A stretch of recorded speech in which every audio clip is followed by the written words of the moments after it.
امی جان میں روزہ نہیں رکھوں گا۔ امی جان کی آواز پر ببلو چلایا، لیکن بیٹا کل سے رمضان المبارک کا آغاز ہو رہا ہے اور پہلا روزہ ہر بچے کو رکھنا چاہیے، بلکہ کوشش کرنی چاہیے کہ تمام روزے رکھ کر بچے اپنے اللہ کو خوش اور راضی کریں۔ امی جان نے ببلو کو نصیحت کرتے ہوئے کہا،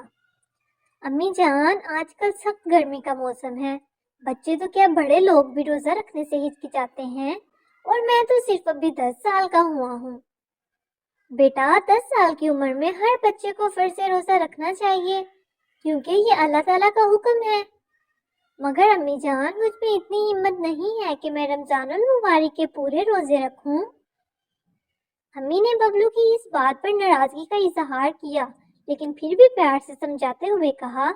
دیکھو بیٹا، جو بچے یا جو لوگ روزہ رکھنے کی نیت کر لیتے ہیں، اللہ تعالیٰ خود ہی انہیں اتنی قوت عطا کر دیتے ہیں کہ جب وہ روزے کا اہتمام کرتے ہیں تو خود بخود ہی ان میں اتنی قوت پیدا ہو جاتی ہے کہ سحری کے وقت سے لے کر افطاری تک انہیں روزہ کچھ نہیں کہتا، بلکہ جب بچے اور بڑے روزہ کھولتے ہیں تو انہیں ایک قسم کی روحانی خوشی حاصل ہوتی ہے۔ ببلو نے کسی حد تک اپنی امی جان کی بات سے اتفاق کیا، مگر ساتھ یہ بھی کہا کہ دیکھیے امی جان، روزہ رکھنے کے لیے تو ابھی ساری عمر پڑی ہے، میں نے گرمی سردی میں اسکول بھی جانا ہوتا ہے، اسکول کے کام 5-6 گھنٹے لگانے ہوتے ہیں، پھر سخت دھوپ اور حبس میں گھر واپس آ کر کس طرح میں روزہ برداشت کروں گا۔ اگر آپ نے مجھے روزے رکھانے ہی ہیں تو پھر 1 ماہ کے لیے اسکول سے مجھے چھٹی لے دیں، میں روزے کی حالت میں گھر میں بیٹھ کر یا لیٹ کر سارا دن گزار لوں گا، اور یوں آپ کو بھی مجھ سے کوئی شکایت نہیں۔ امی جان ببلو کی یہ بات سن کر قدرے غصے میں آ گئیں، لیکن انہوں نے پھر بھی پیار سے سمجھاتے ہوئے کہا کہ دیکھو ببلو میاں، تم اکیلے ہی نہیں بلکہ دنیا بھر کے تمام مسلمان بچے اپنے اسکولوں میں تمہاری جیسی عمر کے مطابق جاتے ہیں، انہوں نے روزہ بھی رکھا ہوا ہوتا ہے اور تمام زندگی کے کام بھی کرتے ہیں۔ اسکول کے کام کے علاوہ سحری سے لے کر افطاری تک اللہ تعالیٰ کی عبادت کرتے ہیں، 5 وقت کی نماز ادا کرتے ہیں، تلاوت قرآن پاک کرتے ہیں،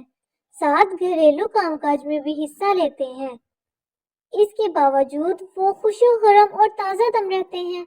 پھر تمہیں کیا قباحت ہے کہ تم ایک روزہ بھی نہیں رکھنے کو کہہ رہے بیٹا؟ 30 روزے تو دور کی بات ہے۔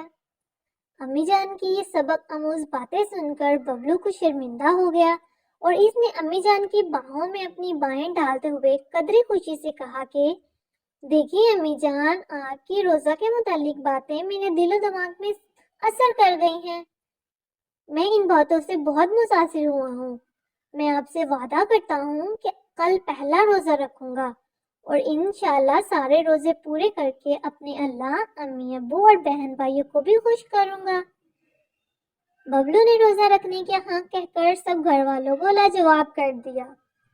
پیارے بچوں، کل ماشاءاللہ پہلا روزہ ہے، آپ سب بھی پہلا روزہ رکھ کر بلکہ سارے روزے رکھ کر اپنے اللہ اور امی ابو اور بہن بھائیوں کو خوش کر دینا۔ مزید اچھی ویڈیوز دیکھنے کے لیے اس ویڈیو کو لائک اور شیئر کریں اور میرے چینل کو سبسکرائب کریں۔